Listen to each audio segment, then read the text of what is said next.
with this? I have no idea what to make of this story. If you don't call Kevin Durant, what are you doing?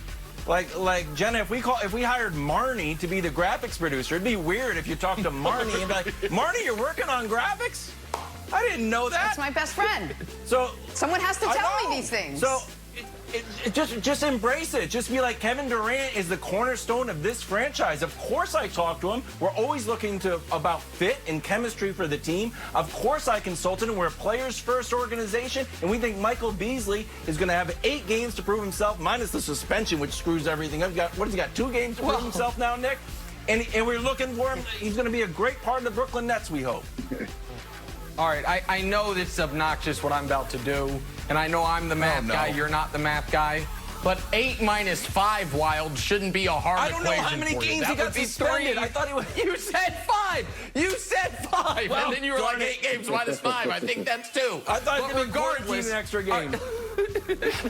Sean Marks, listen, Sean, the fact that you signed a player who played very sparingly and poorly in his last time in the league and is facing a suspension, and now you're telling the world, no, this was all me. I like you, Sean Marks. What you doing? This signing makes no sense whatsoever unless it's because KD was like, hey, we got these roster spots. Why don't you give Super Cool Bees a try? Which I'm totally fine with. Like, Kevin Durant is trying to, follow a very... call it scripted out path that someone else has already laid out for him on how to lead a team and be an NBA superstar. And so first step is he tried to get the right coach in there. Kenny Atkinson, you're gone. And now it's bringing guys he's comfortable with. But when you have an 8-game regular season left, Antoine, and Bees is suspended for the first 5, it just strikes me as an odd signing. Listen, man, I was an all-star in the league. And every decision when I was with the Celtics came through me and Paul, no matter who we signed. Nice. They asked us first and got our opinion. I don't know why Sean Marks is trying to do this and say Kevin didn't have anything to do with it. He'll be crazy, too. Who knows Michael Beasley better than Kevin Durant?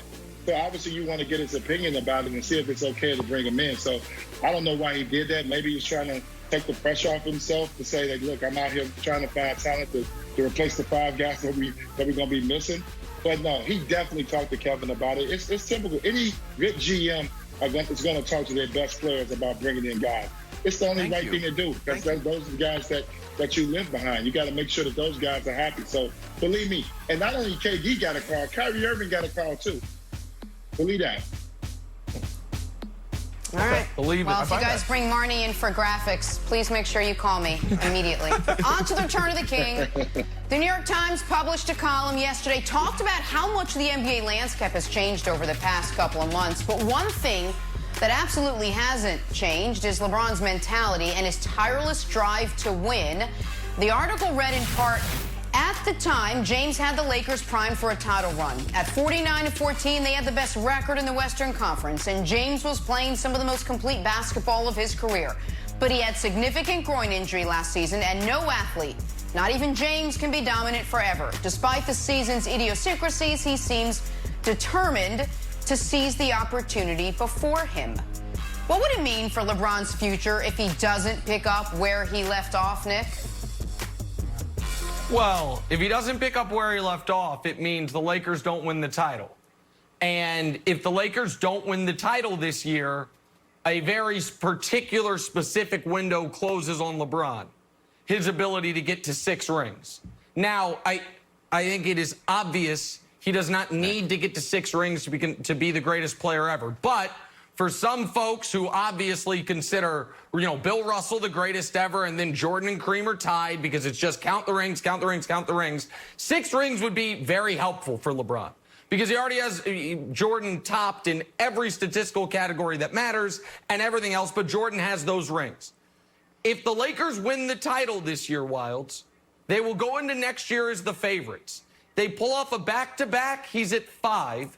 And then he can maybe follow the Kareem path of peeling a ring in his later years when he is no longer a dominant player. You might say later years. How many more years do you think he's going to play? I think LeBron's going to play 5 more seasons after this one. That's the minimum number of seasons he'd have to play to have any shot of playing with his son, if his son can make the league. And if right now in year 17 he's still the best player in the world, then in year 20 he'll still be a top 12 player at the very least. So I think he's got 5 more years to go along with this one. That's 6 playoff runs. If he wants any chance at 3 more rings, Wilds, in order to match Jordan, they have to cash it in this year, which is why, Kevin, it's good they're the overwhelming favorites. I know, but do you think he needs 6 rings, Nick? Like, America, you are seeing some Nick Wright vulnerability. If you cut Nick Wright, he bleeds too. If you cut his hair, it doesn't work. But if you cut him, he bleeds. Like, you should not move on this. Do not talk about 6 rings on this show, Nick. It's not just the 6 rings, it's the losses. He says, so unless we're giving him a DeLorean, there might be a Back to the Future ride, Universal nearby in Orlando that he can get on and erase the losses. That's what he would need to do, Nick. It's not just the wins. Okay, so couple things. One is I have not moved on this at all, but I enjoy more people joining up with me. When I went on Colin Cowherd's show 2 days after the Cavs beat the Warriors and said LeBron isn't on pace to be the greatest player ever, he is the greatest player ever, I think that was about 2% national approval rating. We saw after the Jordan doc, it's now at about 23%. The needle has moved. Eventually, 23. It's going to be overwhelming above 50%, I believe. If he gets to 6 rings, it's not even going to be a discussion. It's going to be like Gretzky and the rest of hockey. The debate is about who the second greatest player ever is, not who the greatest player ever is. The losses, there's one loss, Antoine, that's a blemish on his resume. 2011. That is it. That is the only actual blemish on his resume. Every other year, he was the best player in those finals. 2007, he wasn't the best player. He's 22 years old. So the losses don't concern me at all, but I don't think he can get to 6, which some people say he has to get to, Antoine, if they don't cash it in this season. You don't have to get to 6. And one thing you got to think about for LeBron, every year is a challenge. So one thing you got to think about, how can he motivate himself every year? Obviously, this year he's very focused. He's trying to bring that 4th championship. But after that, he got to continue to get his body together. It's really hard work to get to play at that level, to be at MVP level. So we got to see how much more that he has to take mentally to be ready to go to continue to fight. But I don't think LeBron is chasing 6 rings. I think LeBron is chasing 1 ring in L.A. to do it with 3 different teams. I think that's where he sets the difference at. Nick, I do believe he's the best player in the league right now. Arguably, he can finish up probably the second best player to ever play the game. I still think Michael Jordan's the best player to ever play the game. But for LeBron, right now, I think it's all about getting one for the Lakers. I think that just to be a part of the Kareems, the Magics, the Kobe Bryants, I think he wants to be on that list that's brought championships to Los Angeles and do it with 3 different organizations. And then I think after that, it's going to, he got to find that motivation year in and year out. I mean, Father Time catches up with everybody. We know he's been unbelievable in taking care of his body and making sure he's healthy.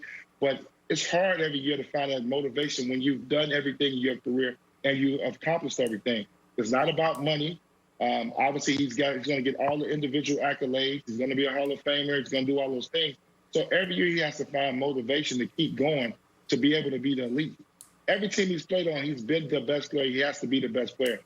I don't know if he can take a backseat role. What if he doesn't want to take that backseat role?